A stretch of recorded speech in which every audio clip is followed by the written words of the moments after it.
UndergroundHipHop.com, KarmaloopTV. What's going on? It's Van Styles. I'm here with Big Pooh. Yeah. Holding us down for Little Brother. Yeah. Of course, this is all in promotion of the new album, The Getback. Yep. Now, where is this, I guess, in the evolution of Little Brother? Because before this, we had the Minstrel Show, and then, of course, before that, we had the Listening. We had the Chitlin Circuit mixtape. So you guys have been doing a lot of things. I know that, like, Phonte was describing this album as the acceptance stage in the process. What is it for you? I say, man, in theory, if you look at it, it's like a cross between the Listening and the Minstrel Show. It's like, with the Listening, the things we pulled from the Listening was having that free spirit again. Yeah. You know what I'm saying? Just going to create and not worrying about outside things and what's going on and who's in the group and what label we on and whatever. It's just, we just free. We're just going to make music. Don't care. Nobody else cares.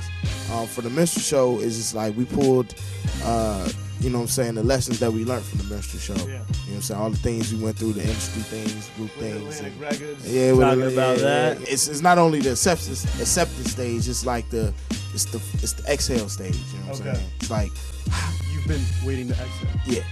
Saying earlier, it's more of a, let's not worry about any outside forces. You know what I'm saying? Let's just concentrate on what we're supposed to be doing and do it. Mm-hmm. Because, when you get in a couple years into this industry, you know what I'm saying, you start getting jaded and you get knocked off your pivot of what you originally started out for. You lose sight of that. And it's easy, very easy to lose sight of it. So we just had to refocus, you know what I'm saying, and remember what we started making music for in the first place. And that was because we love making music.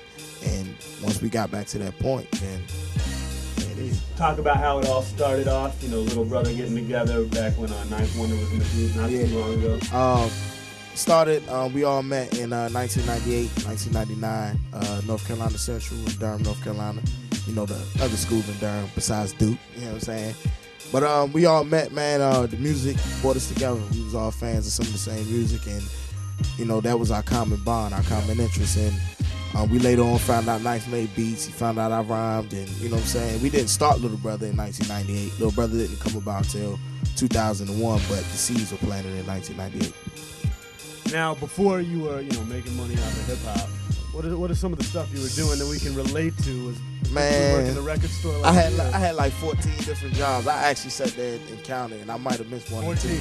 I had right before I, finally started, doing music full time. I was working part time at Food Line as a stock boy. Okay. And I was working after school at a elementary school, like. They call it group leaders, but it's it's more like babysitters. Parents. Big Pooh is for the kids. Yeah, I did that for 2 years, man. You know what I'm saying? I was a history education major. I was gonna teach the kids, so I did that, man. I worked at plenty grocery stores. I worked at the shoe store before. I worked at a nursing home before. I worked at the Department of Treasury before. UPS, man. I had so many jobs, bro. I just sell cookies door to door, you know what I'm saying? Oh, like a Girl Scout? Not a Girl Scout, man. Yeah, something like that, you know what I'm saying? But I got paid for it, though, you know what I'm saying? That was different. So I worked McDonald's. I worked at Burger King for a day, you know what I'm saying? Worked at Michael's Arts and Crafts store, you know what I'm saying? I did it all, man. Hey, look, bro. Look, man. You know what I'm saying? I don't know if I would hire you, because isn't that like one of the rules of hiring? You see that somebody's worked at 14 jobs in 5 years. I know how to fix my resume, you know what I'm saying? Depends what job I was going for. You don't never put all your jobs on there. Yeah. You know what I'm saying? You just put the job to target the job you're trying to get. You know what I'm saying? Sometimes it doesn't hurt to lie a little. I always said that I worked at Denny's as a waiter. We don't call it lying. We call it embellishing. You know what I'm saying? You got to embellish.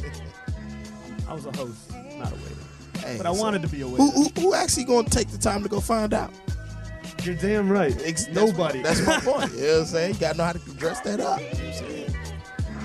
The album leaked. Bringing it on back to Get Back. Right. Now, Phonte leaked it from what we hear. Is that the truth, or is this a goddamn lie? The thing why everybody think Phonte did it, because it wasn't like the big leak yet. Like it had just leaked. Just leaked. So he somebody sent it to him, and he heard it, and it was missing the song. Like he was like, "Yo, send it to me." The leak, send it to me, and it was missing the song.